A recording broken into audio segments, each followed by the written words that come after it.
Hello everyone, it's me again, Steve Doja here, back with another Dragon Ball video, and this is about Dragon Ball Z Budokai Tenkaichi 4, and if we'll have beam clashes or beam struggles. Now, I'm planning to not make this video too long, but I'm just going to say now, leave a like, subscribe, as that does greatly support the channel, as well as keeps you up to date on all the things that I upload, so just feel free to do that.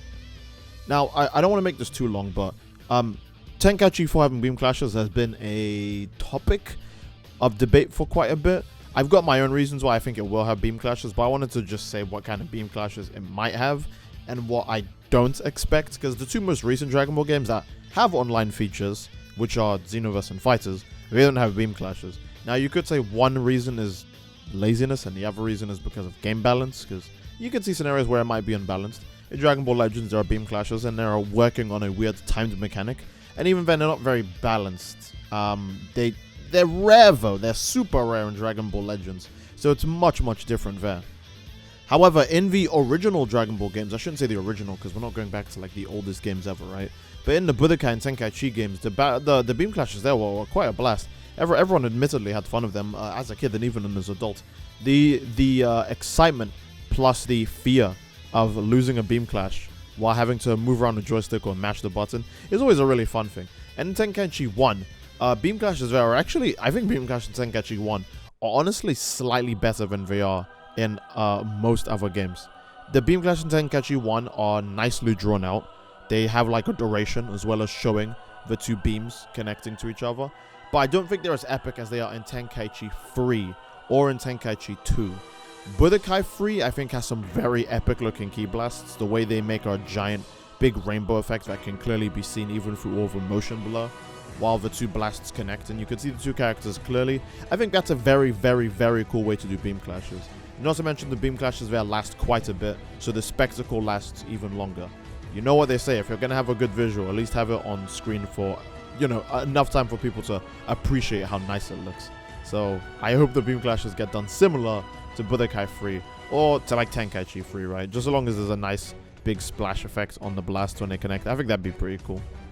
I think another important thing when it comes to beam clashes is, I know I was just talking about spectacles and visuals, but look, the whole reason why they're there is to be a fun thing, as well as to immerse players and fans into the series more, right? So, something that I'm kind of worried that the beam clashes will do in the new Tenkaichi 4 is that they kind of might take after the beam clashes in Kakarot. Yeah, that's the only other Dragon Ball game to have beam clashes in it. Well, they might take after the beam clashes in Kakarot, where they only beam clash with like beams, if that makes any sense. Super Spirit Bomb just like destroys other beams, which is fine. It's Super Spirit Bomb, it's allowed to do that. But you can't beam clash with the enemy, like the enemies who use like death balls and stuff. You can only beam clash with their beam attacks, meaning you have to wait for them to do a beam super first and then fire out your beam super as it's happening to get a beam clash. But if you, for example, fight like Frieza or Beerus or any character who uses like death balls and stuff like that, you can't even beam clash with them. And I think when bosses are in Surge mode too, you can't beam clash with their super attacks in Surge mode. For example, if Cell uses a Surge and he throws a Kamehameha at the end of his Surge attack, you can't beam clash with that Kamehameha, you just have to dodge it, because yay. I think it's a bit more weird from the Kakarot creators in my mind, because they made games like Asura's Wrath where you would mash insert button here to push back a colossal, unfathomable giant energy attack or like a giant fist. So I think that's why I'm a bit too disappointed with the beam clashes in Kakarot. But I do hope that we can get just, you know, just cool stuff, you know. I don't think we'll ever see stuff like two supernovas or like revenge death balls like clash in like Dragon Ball games. Well, Tenkaichi 4 can bring that back. But we'll never get big moves clashing ever again, right? Like in FighterZ, there are somewhat clashes if you want to make a crazy reach. But they're more so just two beams cancelling each other out. And it doesn't make sense. If someone's using a beam attack, you can't clash them. It's just easier to vanish and then just, like, you know, beat them. You don't have to clash them. You'd only do it if you want the visual. Then even then, certain blasts have more priority or less priority. So they'll just go through your attack and, you know, vice versa. So the stuff like that can happen.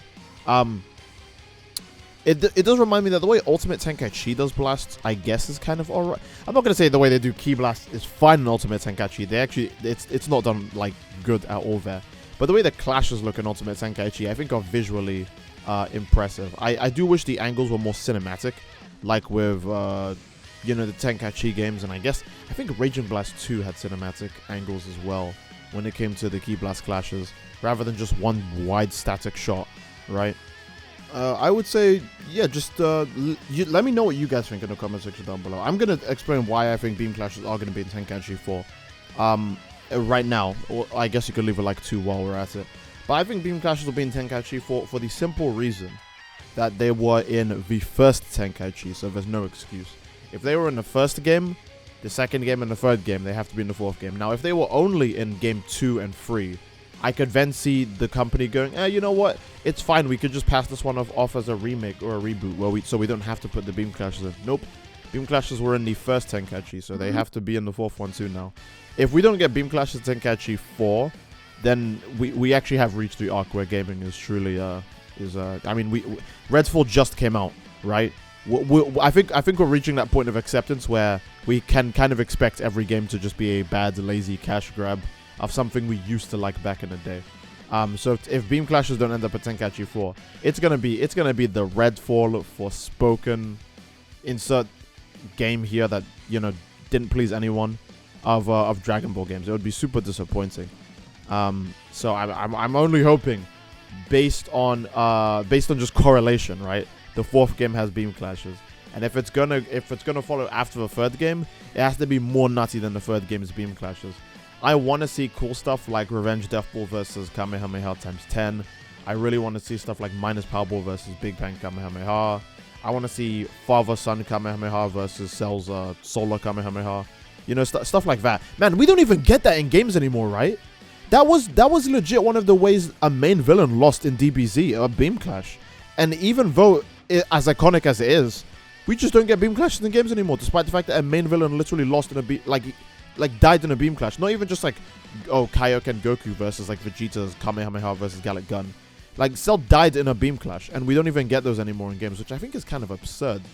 Not to mention the fact that no games really adapt the way beam clashes look in the anime. Like, for example, Kamehameha versus Kamehameha from Cell and Gohan. It's like, it's two giant orbs in the middle of a battlefield. I think that's really cool. They should probably look like that when they clash in Tenkaichi 4.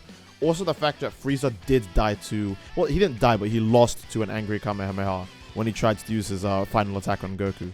Which, yeah, man, beam clashes are so relevant in this series. But then, like, the games recently have done the absolute best to not put in beam clashes, which I think is just absurd. I don't know, man.